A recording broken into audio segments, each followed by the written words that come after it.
Kalau orang bersin, apa yang dia ucapkan? Alhamdulillah. Alhamdulillah.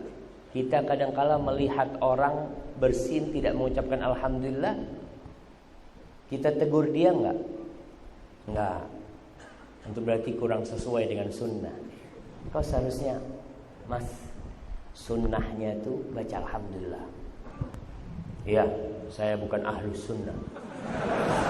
Ya, baca alhamdulillah karena bukan ahlus sunnah.